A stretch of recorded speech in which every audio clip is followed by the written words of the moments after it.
अनेक ठिकाणी मतदानापूर्वीचा ईव्हीएम मधील मशीनमध्ये बिघाड झाल्याचं मतदान प्रक्रियेला उशीर झालेला आहे। कणकवली सिंधुदुर्गच्या कणकवलीमध्ये इकडे कोकणामध्ये कणकवलीमध्ये मतदानापूर्वी ईव्हीएम बंद पडली आणि त्यामुळे मतदानाला उशीर झाला। तिकडे मराठवाड्याचा विचार करायचा झाला तर जालन्याच्या भोकरदनमध्ये, पुढे वाशिमच्या मालेगावमध्ये, नागपूरमध्ये, नागपूरच्या आदर्शनगरमध्ये, यवतमाळच्या आर्णीमध्ये आणि सोलापूर, पश्चिम महाराष्ट्रात मोहोळमध्ये या सगळ्या ठिकाणी काय झालं तर ईव्हीएम मशीन कुठे बंद पडली, कुठे काहीतरी तांत्रिक बिघाड झाला आणि त्यामुळे मग मतदानाला उशीर झाला।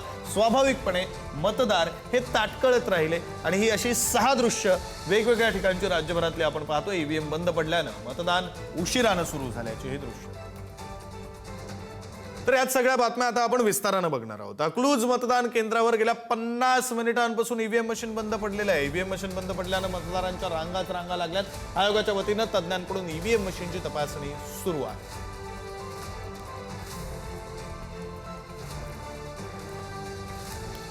तिकडे यवतमाळच्या आर्णीमध्ये मतदान केंद्रावर बिघाड झालेला आहे। मशीनमध्ये बिघाड झाल्यानं 20 मिनिटं उशिरानं मतदान सुरू झालेलं आहे। ज्या वेळी मतदान सुरू होणं अपेक्षित होतं त्यापेक्षा 20 मिनिटं उशिरानं मतदान सुरू झालं आणि त्यामुळे मतदानासाठी वेळेत पोहोचलेले मतदार मात्र ताटकळत बाहेर राहिले।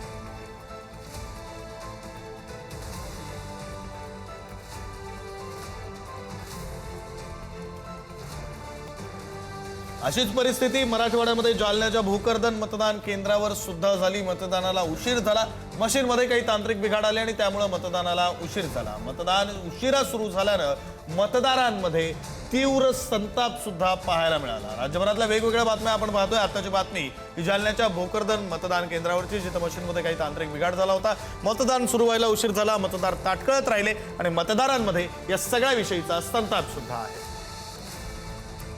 वाशिम जिल्ह्यातल्या मालेगाव नगरपंचायत निवडणुकीच्या मतदानाला सुरुवात झाली असताना नाना मुंदडा शाळेतील मतदान केंद्र क्रमांक 10 मधील ईव्हीएम मशीन अचानक बंद पडली आणि त्यामुळे मतदानासाठी आलेल्या मतदारांना थांबण्याची वेळ आली। सकाळी 8 वाजता ईव्हीएम बंद पडली होती।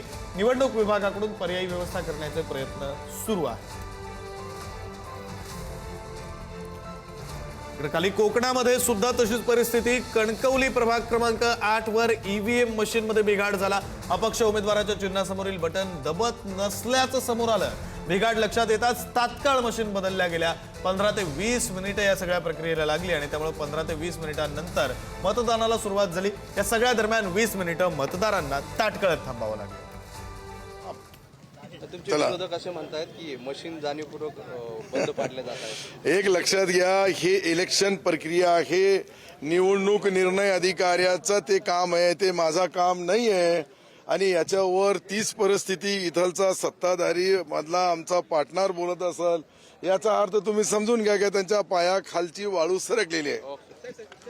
पैसे वाटल्याचा देखील आरोप होतो। हे आरोप काय पहिल्यांदा होऊ लागलं, प्रत्येक वेळेस होतो ते, आणि ह्या वेळेस याचे परिणाम निश्चित तुम्हाला दिसतील। अशा पद्धतीने ही निवडणूक वन वे होणार आहे आणि एकतर्फी होणार आहे।